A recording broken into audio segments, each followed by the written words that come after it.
Está grabando, listo, ya está grabando. Se me hizo una notificación que no debía. Listo, buenas tardes, profesor Diego. Este es el reto de la semana 3, ¿sí?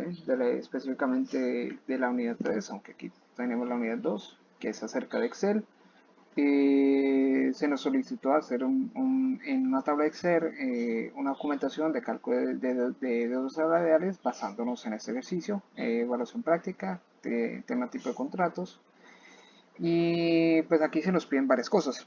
Se nos pide que a través del salario, a través del dato de si es dependiente o independiente, y a través del cálculo de riesgos, podamos hallar los valores de la ARLS, de la EPS y la pensión, y junto con ello hacer una deducción, lo cual nos va a dar un salario real junto a los ingresos anuales. Sé que me pidió que ocultara esto y lo voy a hacer, pero antes de ello hay que hacer unas preguntas muy específicas, que esto va para más adelante. Entonces, tenemos acá el salario, ¿cierto? Entonces, salario por primera vez. Cuando el dato es dependiente, el riesgo laboral, pues aquí el dato no importa. Entonces decimos, vamos a empezar de una vez con la RDS, que es lo más compleja. Sí, ¿cierto? Sí. El tipo de contrato es dependiente, ¿cierto? Decimos que el valor de la RS es cero. Sí, así de simple. Pero si resulta que no lo es, entonces ponemos otro if statement y decimos de una vez, bueno, si no lo es, ¿qué tenemos que hallar? Tenemos que hallar el riesgo laboral, si es de 1 a 5, vamos a intentar de una vez. Entonces decimos, bueno, si el riesgo laboral es 1, aquí va a haber una edificación, entonces el riesgo laboral va a ganar el valor de la base de cotización, ¿cierto? Y la clase de riesgo dados por Sura, y ese porcentaje va a ser ese cálculo, ¿cierto? Normal. Si no es así, resulta que entonces, bueno, si es C2 y aquí va avanzando, si es C3, si es 4, y luego al final, como si no es de ninguna de esas, va a ser automáticamente 5, entonces aquí simplemente está 5. 5 que es lo que nos dice, agarra el último valor y agarra en la base de cotización, estamos frescos. De ahí agarramos la EPS, ¿cierto? Sí, B2, ¿cierto? Que es de donde estamos haciendo los tipos de contratos.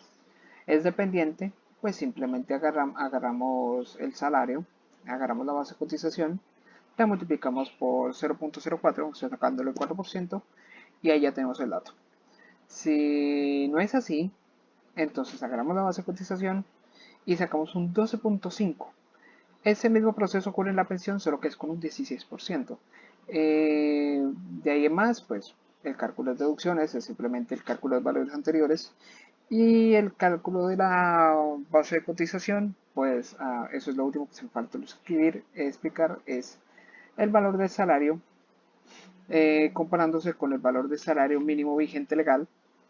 Y entonces decimos, si el valor del salario es menor al salario mínimo vigente legal, pues el valor de la base de cotización es el salario mínimo vigente legal.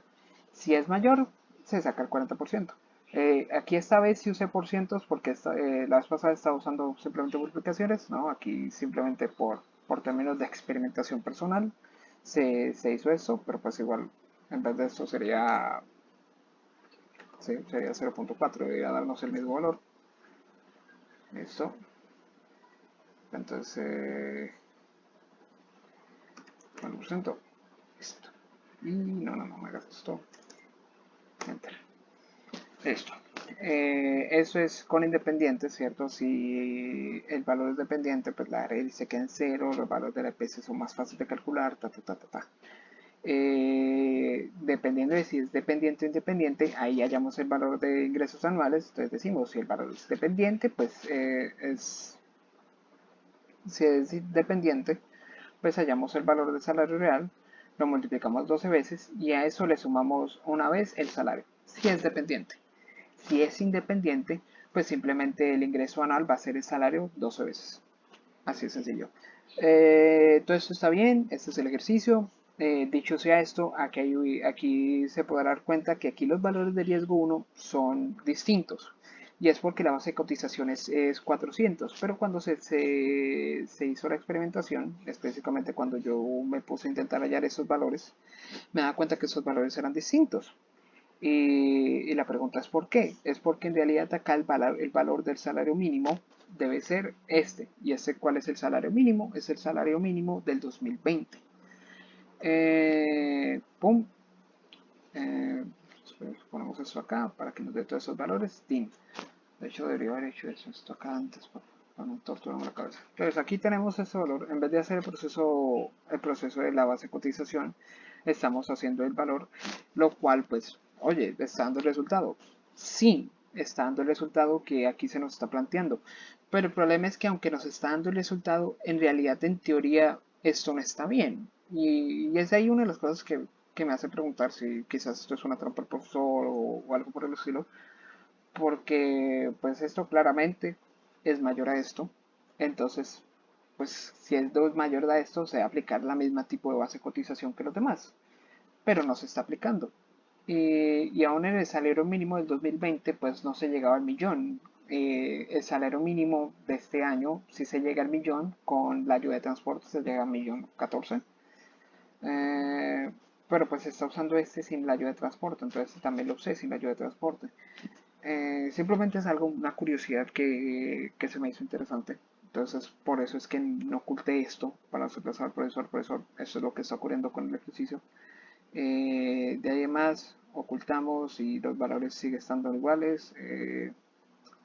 Que están ocurriendo valores muy graciosos, pero pues son valores negativos. ¿Cierto? Voy a poner 2 millones. Pues aquí ya empieza a cambiar los valores. Más un millón. Mira, volver los dos valores. 220, listo. Y ya, esto es el ejercicio. Aquí se pueden poner los valores, aquí ya está todo listo, completo, bonito. Y gracias por todo. No sé qué más decir.